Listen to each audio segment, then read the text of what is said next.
did your hunger come from? I had nothing, bro.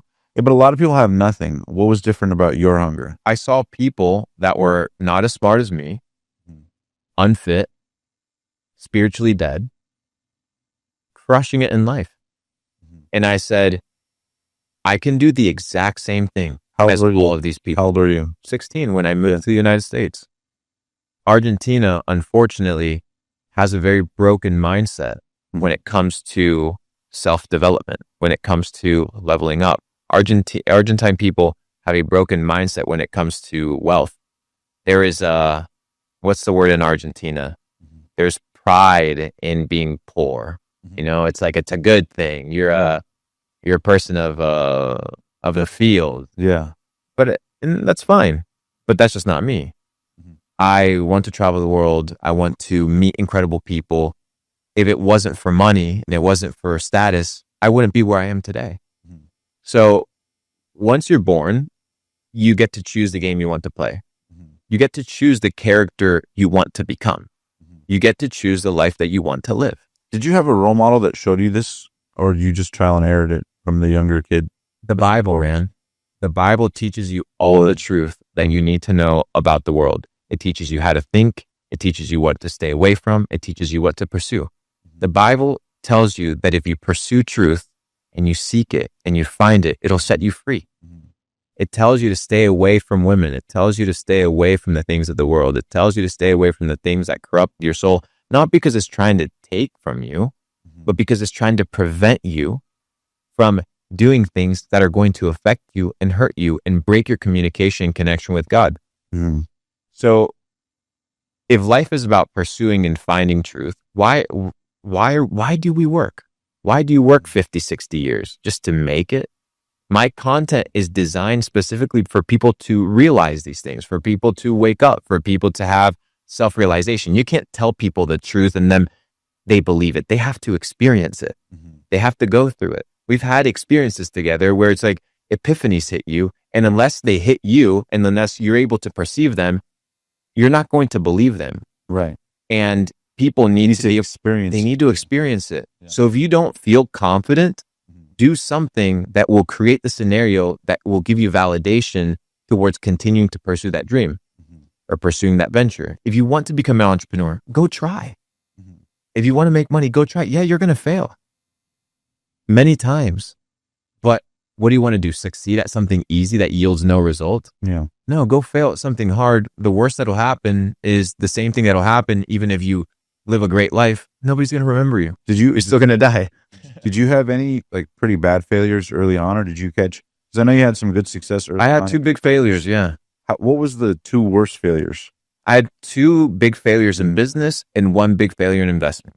What was the worst it ever got for you financially? Well, in the 2018 bull run, I lost everything. So I went all the way up. My portfolio did 160x. It was a crazy bull run. And then I lost it all. Then I started saying, hey, I need to make more money and get into e-commerce. Built up my revenue stream. Decided to go on my own spiritual journey. Stopped all my businesses. All of those went to zero. We're doing about $1 million a month in revenue. So one of them was a self-induced hit. And then the other one was a complete liquidation by listening to people that didn't have my best financial interest in mind. What prompted you to start those businesses? I needed money to get back into crypto. So I made money in crypto and I said, this bull run is going to come back around. How much did you start with in crypto? I bought, I think, 3 Bitcoin, 2.5 Bitcoin at $588.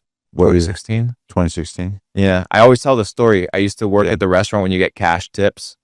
I would go to Wells Fargo on the mobile kind of deposit at nighttime, deposit the cash, instant deposit into the checking account, would get home, get on Bitstamp, buy Bitcoin. That was my routine. And you heard someone talking about it at the restaurant? A waiter told me about Reminiscence of a Stock Operator, gave me a book on stocks, told me that he'd gotten into penny stocks and into biotech cheap stocks. So my first introduction was when Robinhood had just come out. It was easy to trade, and that led me to Bitcoin. Bitcoin to me just made sense. And it made sense to me because it was the only thing that hadn't yet succeeded in the digital space, which was money.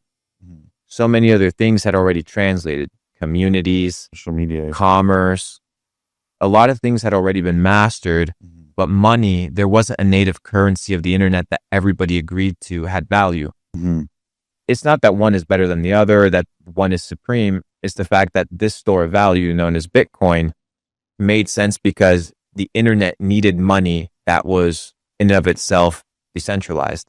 And when I realized that concept, I said, I'm either going to save in fiat or I'm just going to speculate and assume that other people are going to realize that this thing is as valuable as I think it is. And it turned out pretty well. When you started doing it, did you invest in other coins as well? It's funny. Yeah. The second coin I actually invested in is XRP. I get grilled Ripple. sometimes by the XRP community. I mean, I was an XRP fan for the first 2 bull runs, but it's not that I don't love XRP or that I have anything against it. It's a simple fact that I don't think it's going to hit the price targets, the imaginary price targets that the conspiracy theorists have. And that's it. Over the last couple of years, there have been other opportunities that have been able to yield better returns. And I think now they're in a different situation. Last administration with Biden, they were a little bit off because they got hit with the lawsuit with the SEC. Now, I think they're lobbying a lot better. But once again, it's about highest leverage opportunity. What about ETH? I bought my first ETH. The lowest I bought ETH was between $80 to $100. Yeah. Market crash of 2020. I think it's 2020. I don't even know at this point. And it was like $200 in the bull run of 2017. But once again, ETH has been nothing but a disaster over the last couple of years, and you have better competitors coming that have a lot more attention. And ultimately, this technology is about adoption. And you can only hold confidence so long before people just decide to run off. And it all comes down to adoption. And I just don't think Ethereum right now is doing what it's supposed to be doing. So people are jumping to Solana and looking for other alternatives. Why do you think most people, like when they invest in crypto, don't kind of do as well as others? Like, for example, what makes your discernment so good, or better, I should say? What makes your discernment better than most at making, even meme coin or crypto plays? There's 5 stages in crypto where you can get your information, or you can get your access, or where you can research.